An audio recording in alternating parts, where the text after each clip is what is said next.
이 정권이요, 지금 북한에 특사를 보낸다, 누구를 보낸다, 이런 이야기까지도 정해졌다 이야기가 나오고 있는데, 그 반면에 미국하고 지금 남북 정상회담을 하기 위한 어떠한 접촉도 제대로 안 되고 있는 것으로 보입니다.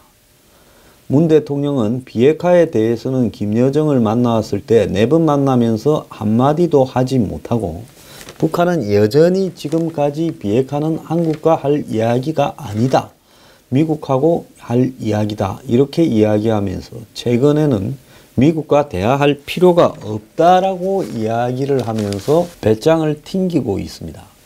이런 상황에서요, 지금 한국이,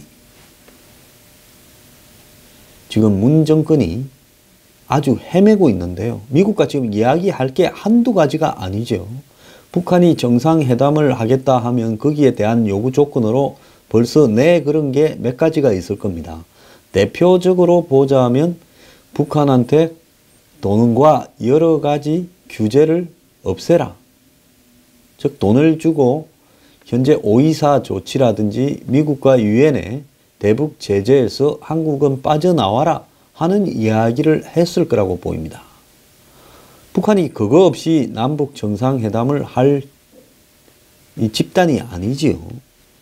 그 다음에 두 번째로는 북한이 요구한 것은 미국과 한미 군사훈련을 중단해라. 그리고 미국의 전략자산을 아예 한국에 못 들어오도록 하라. 이렇게 이야기를 전했을 거라 봅니다.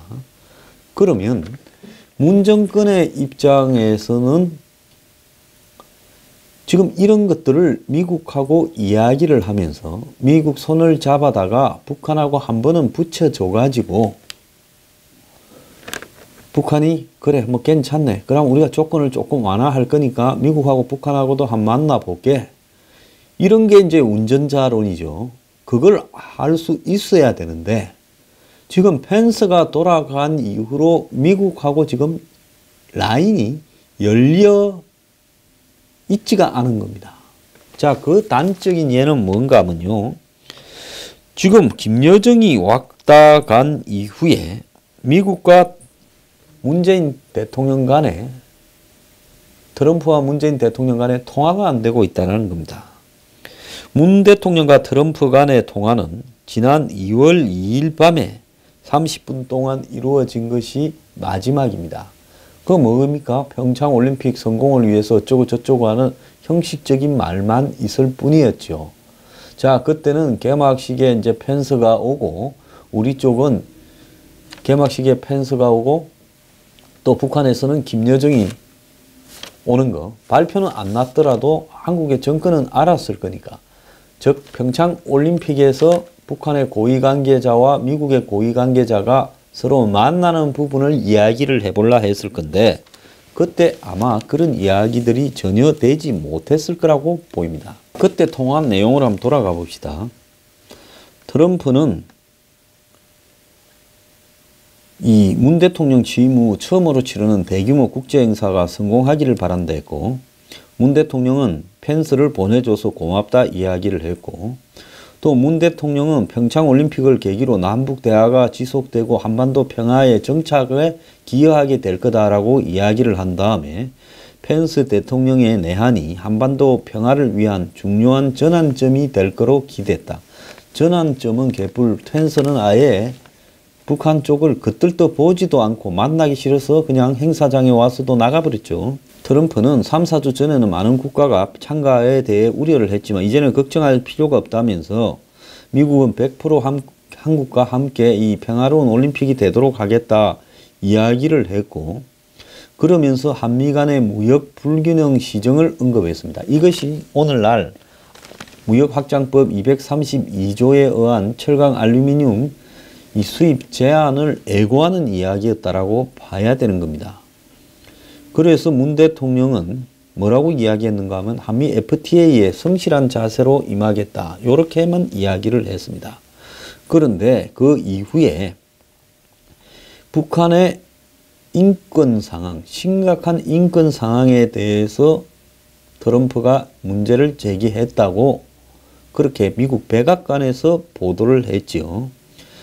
자, 백악관에서 이렇게 보도한 내용은 한국 측에서는 이런 인권 문제에 대한 이야기를 언론에 적극적으로 유포하지 않았었습니다. 이때 통화는요, 빅터 차가 낙마하고, 그리고 더 나아가서 트럼프가 미국의 이 상하원에서 연두 교서를 발표하면서 지성호 씨 원비업 부모 등을 앞에 놓고 북한의 인권을 심각하게 질타하면서 한미 간에 뭔가가 문제가 좀 생긴 거 아니냐, 그런 문제가 우려될 때였죠. 자, 트럼프는 문 대통령과 통화를 하고는 곧바로 탈북자들을 백악관에 8명이나 불러가지고 만났습니다. 자, 이런 부분을 보면 현재 지금 트럼프하고 문 대통령이 지금 남북 정상회담에 대한 초청이라는 2월 9일 김여정의 친서 전달이 있고 난 이후에 지금 오늘로서 열흘이 지났는데 열흘 동안 통화가 안 되고 있다는 것은 상당히 좀 심각한 부분이라고 봐야 되는 겁니다. 2월 2일 때도 인권 문제에 대해서는 한국에서는 말을 안 하고 미국에서는 백악관에서는 이 브리핑을 통해서 그 이야기가 있었다고 나왔던 것처럼 지금 한미 간에는 예사롭지 않은 일들이 물밑에서 충돌하고 있다, 이렇게 봐야 되는데요. 청와대는 지금 남북 정상회담을 하는 거는 청와대 자유지만은 이런 부분들을 하고 난 이후에 뭔가 성과가 있으려고 하면 미국하고 북한이 만족스러운 대화를 서로 하는 게 우선순위인데요. 그러지 않은 상황 속에서 지금 청와대가 북한하고 더 진행을 시켜갈 때 아마 한미 관계는 극단적인 상황으로 치달을 수 있다고 봅니다. 그런데 트럼프는 한국과는 통화를 하고 있지 않으면서 아베하고는 이미 14일 날 장시간에 걸쳐서 통화를 했다는 겁니다. 특히요, 14일 날 이 아베가 트럼프하고 장시간 통화를 하고 난 뒤에 나온 이야기가 뭐라고 했는가 하면 아베가 미국과 북한의 대화를 위해서는 비핵화가 전제 조건이다 라고 말을 하고, 백악관은 16일 미국의 소리 방송에 일본 측의 발표 내용이 정확하다고 확인까지도 했습니다. 자, 이번뿐만 아니라 한국의 대통령과 미국의 대통령 사이에 통화가 중요할 때 안 되고 계속 늘어진 적이 몇 번 있었죠. 지난번에 기억나시죠? 한참 더운 여름에 7월 29일 북한이 새벽에 ICBM을 쐈는데 미국하고 일본은 바로 이틀 뒤에 31일 날 통화가 되었는데, 한국 대통령과 미국 대통령의 통화는 문 대통령이 휴가를 빌미로 서울을 비운 다음에 8월 7일에야 통화가 되었습니다. 그러니까 통화가 안 되니까 할 수 없이 휴가 간 거 아니냐라는 이야기까지도 나왔는데요. 양국 간의 입장 차가 커서 그렇다라는 이야기가 지금 나오고 있습니다. 자, 정상회담을 한다면 뭘 가지고 정상회담을 할 거냐? 비핵화가 확실히 들어있는 거냐? 그런 부분에 대해서 미국이 확인을 할 것이고, 한국은 그 부분에 대해서 지금 말을 얼버무리고 있다 보니 김여정이 앞에서도 비핵화를 4번이나 만나면서 못한 사람이 무슨 사실상 그런 뉘앙스로 말을 했다라는 식으로 이 적당히 떼우고 넘어가려고 하는데, 미국은 너네 입으로 그렇게 말을 하겠다고 분명히 말을 하면 트럼프하고 통화를 시켜줄게 하는 식으로 지금 나오고 있는 걸로 보입니다. 그래서 이 북한과의 정상회담에 대해서 명백하게 한미 간에 이견차가 있고요. 미국은 그냥 미국하고 북한이 한번 만났으니까 문재인 대통령이 김정은과 정상회담을 하겠다라는 그런 부분을 용납할 수 없다라는 겁니다. 너네 우리하고 북한하고 한번 슬쩍 붙여서 하나만한 소리 하나 해놓고 판 깨버리고 난 다음에 너희는 북한하고 대화를 정상회담을 하겠다고? 그게 말 같은 소리냐? 정상회담 하고 싶으면 북한이 먼저 비핵화를 하겠다면서 미국의 입장을 피력하고 접근해라. 이 이야기를 미국이 지금 반복해서 하고 있는 부분입니다. 자, 이러다 보니 문 대통령이 지금 곤혹스러워졌죠. 뭐든지 기정사실화해서 밀어붙이면 미국 사람들은 속으로 불만이 있든 말든 결국은 버티지 못하고 우리가 하는 대로 끌려오더라. 그래서 이번에도 미국하고 북한하고 한 만나보지 하면서 문대고 있는데, 그저께 평창에 문 대통령이 갔을 때 외신 기자들이 남북 정상회담에 관해 물었습니다. 마음이 급한 것 같아 우물가에서 숭늉을 찾는 격이다. 이 우물가에서 숭늉을 찾는다라는 말은 일의 차례나 순서를 거르치고 급히 서두는 것을 그렇게 표현을 합니다. 그래서 북한과의 정상회담의 속도 조절을 하는 뉘앙스로 이야기를 했는데요. 미북 간의 대화가 안정적으로 이어지고 그래서 남북 정상회담이 편안하게 할 수 있는 이런 여건이 만들어지지 않고 있다라는 부분입니다. 자, 지금 김여정이 왔다 가고 난 뒤에 열흘 동안에 정상회담을 위한 미북 간의 대화는커녕 한미 간에도 이 문제를 둘러싼 한마디로 설명이 제대로 되고 있지 않다라는 겁니다. 이런 상황에서 무엇이 될 수 있겠습니까? 지금 미국 정부의 주요한 핵심들은요, 북한에 대한 강경한 발언을 계속하고 있습니다. 펜스가 돌아간 이후에 미국 정부 내에 아예 대북 강경책이 완전히 득세를 하는 모양새가 이루어지고 있다는 겁니다. 문 대통령은 평화올림픽이라고 해서 이 올림픽을 계기로 해서 평화협상 모드를 이끌겠다고 큰 소리를 쳤는데, 실제로 미국은 북한과는 아예 상종을 못할 집단이라는 식으로 매우 강하게 나오고 있습니다. 틸러스는 미국 CBS 방송국과의 인터뷰에서요, 북한의 대화로 나오게 하기 위해서 어떤 당근을 줄 것이냐는 질문에 우리는 당근을 쓰지 않고 커다란 채찍을 쓰고 있다라고 말을 하면서 북한이 나에게 대화할 준비가 돼 있다고 말하기를 기울이고 있다. 즉 북한이 먼저 비핵화를 이렇게 언급을 하면서 미국 측에 비핵화를 이야기할 거니까 대화를 좀 하자고 나오지 한국 앞세워서 그렇게 하지 마라는 이야기인 겁니다. 펜스 부통령은 미국의 인터넷 매체와 인터뷰에서 북한을 좀처럼 보기 힘든 악이다. 지구상에서 가장 폭압적인 감옥 국가다. 라고 말하면서 북한이 핵을 포기할 때까지 대북 제재는 해제되지 않을 것이고, 북한과 만약에 대화가 있다면 그들에게 미국의 확고한 비핵화 방침을 전할 거다라고 이야기를 했습니다. 맥마스터 미국 NSC 보좌관도 독일에서 열린 회의에서 잔인한 독재 정권이 지구상에서 가장 파괴적인 무기로 전 세계를 위협할 수 없도록 해야 된다면서 가능한 모든 수단을 이용해 김정은의 압력을 가해야 된다라고 이야기를 하고요. 자, 미국이 이래 세게 나오니까 북한도 이거 좀 틀렸구나 이번 타이밍에는 이렇게 생각을 하면서 우리는 미국과의 대화에 목말라 하지 않을 것이다. 시간이 가면 갈수록 급해지는 것은 미국일 거다라고 이야기를 하고 있습니다. 이 속에서요, 김정숙 씨가 이방카가 방한할 때 이방카를 이렇게 수행하면서 같이 다니는 그런 역할을 할 거다라고 알려지고, 지난 연휴 직전에도 제가 이야기했듯이 정상급의 최대한 의전을 할 거다라고 이렇게 우리 정부는 이방카가 트럼프의 가장 영향력이 있다. 이방카와 그의 남편 쿠시너가 가장 핵심이다. 이렇게 생각을 하면서 이방카 라인을 통해서 트럼프를 설득해 보려고 하고 있습니다. 그러면서 일본이 과거에 지난 11월 달이죠.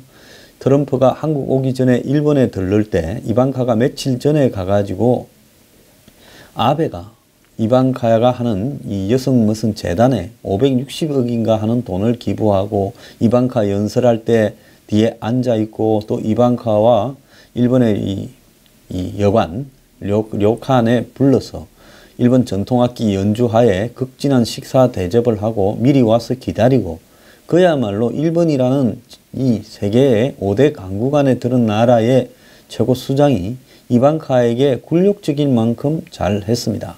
그러니 한국도 이번에 그렇게 하면 이방카를 통해서 트럼프를 설득할 수 있지 않을까, 이런 착각하는 사람들이 많은데요. 평소에 마음에 드는 사람, 오랫동안 진심이라고 실의를 다져온 사람에 대해서는 그렇게 하면 더욱더 도움이 되겠지요. 자, 아베 또한 지난 미국의 대선에 트럼프가 안 될 거라 보고 힐러리 쪽에 줄을 섰다가 트럼프가 되니 그 당선한 직후부터 미국에 자기가 손이 닿는 온갖 인맥을 일본으로 오라고 해서 대접을 해주면서 트럼프의 인맥과 라인을 분석을 하고, 그리고 트럼프가 취임도 하기 전에 가장 먼저 미국의 트럼프 타워를 찾아가 가지고 뉴욕에 거기서 트럼프를 예방하면서 내가 당신이 취임하면 제일 먼저 오겠다. 그리고 내가 당신이 원하는 거 다 해주겠다. 이렇게 이야기를 하면서 트럼프가 취임을 하고 나니까 마라라고 리조트에서 2박 3일 동안 골프 치고 먹고 마시면서 트럼프한테 자신의 진심을 보여주었습니다. 그 이후로 아베는 트럼프의 한치도 어긋나는 행동을 한 바가 없이 미국의 대북 압박의 핵심에 섰고, 이번에도 펜스가 이야기하면 시끄러울까봐 아베가 펜스를 대신해서 한미 군사훈련이 중요하다면서 그걸 중단하지 말 것을 간접적으로 한국에 부탁을 했지요. 그런데 한국은 그걸 다 까발렸지 않습니까? 자, 한국에서 푸대접을 받고 모욕을 느꼈다고 생각하는 펜스나 아베가 각기 트럼프와 전화통화와 오찬을 하면서 접촉을 해서 뭐라 했을 건가 충분히 짐작이 가지 않습니까? 그래서 아베는 죽었다 깨어나도 저건 배신할 사람이 아니다라는 상황에서 이방카가 편하게 아베와 극진한 대접을 누린 것과, 믿을 수 없는 한국에서 이방카가 왔다고 갑자기 잘 미기고 잘 재우고 김정숙 씨가 따라다닌다고 뭐가 될 거냐? 절대 안 됩니다. 이방카가 오기는 오겠죠. 이 지금 안 오면 여러 가지 외교적 정말 결례가 생기기 때문에 오기로 했으니까 올 건데, 한국이 지금 하겠다라는 이런 극진한 대접들을 이방카가 한국에 와서 편안히 응하겠느냐? 저는 그렇게 하지 않을 거라고 보고 있습니다. 이미 한국은 중국과 북한에 기울어서 한마디로 이방카를 이용을 해가지고 뭔가 해보겠다는데, 그거는 빅터 차가요. 한국 대사가 내정되었다가 날아가 버린 것과 똑같은 부분입니다. 한국의 정권의 문정인 등 핵심은 빅터 차를 어느 정도 작업을 해놔서 빅터 차가 오면 편할 거라고 생각했을 수 있죠. 그런데 그렇게 되지 않았지 않습니까? 그래서 이런 행동들도 결국은 미국을 분노하게 할 거다. 진정성이 없는 극진한 대접은 그 뭡니까? 뇌물이죠. 잘못하면 우리가 한국에 당할 수 있다라고 생각을 하게 될 겁니다. 그렇기 때문에요, 지금 한국 정부의 이 극진한 대접이 중요한 것도 아니고, 더 나아가서 지금 전화 통화가 되면 트럼프가 문 대통령에 대해서 좋은 말을 하지도 않을 겁니다. 그런 상황에서 이 전화 통화가 뭐가 중요하겠습니까? 정말로 중요한 거는요, 한국 정부의 방향 전환이죠. 청와대는 한미 간 실시간으로 실무 라인을 통해 의견을 교환하고 있다.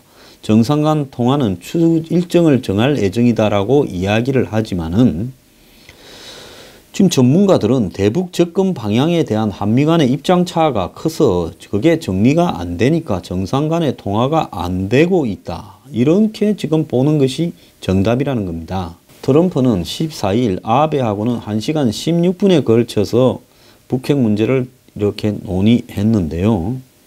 그래서 아까도 이야기했듯이 CVID, 북한의 완전하고 검증 가능한 비핵화를 전제로 한 대화를 할 때까지 최대한 압력을 가하기로 했다고 말을 했습니다. 자, 한국요, 미국을 적당하게 설득을 해서 이렇게 넘어가려 하는데, 미국에서 지금 날라오는 거는 한국과 대화하고자 하는 입장이 아니라 주먹이 날라오고 있지 않습니까? 상대가 화가 나서 배신을 했다 생각해서, 친구가 배신을 했다 생각해서 주먹을 휘두르는데, 한국은 그 상대를 보여주기 위한 악수를 하자고 카메라 앞에 세우려 하는데 그게 쉽겠습니까? 자, 미국은요, 이미 정상회담이 나올 줄도 알았고, CNN이 그 발표 이전에 벌써 보도를 하지 않았습니까? 김여정이 올 거라고도 봤고, 더 나아가서 정상회담을 추진하면서 한미 합동 군사훈련도 중단시킬 거라고도 봤습니다. 그 미국은 다 내다보고 있었는데요. 한국만요, 이 손바닥으로 자기 눈을 가린 채 우리가 우리 페이스대로 밀고 가면 미국 놈들이 뵐 수 있겠느냐. 결국은 끌려올 수밖에 없을 거고 이 페이스로 쭉 밀자. 이렇게 답답한 생각을 하고 있습니다. 이래 가다가는요, 한국 나라 거들납니다.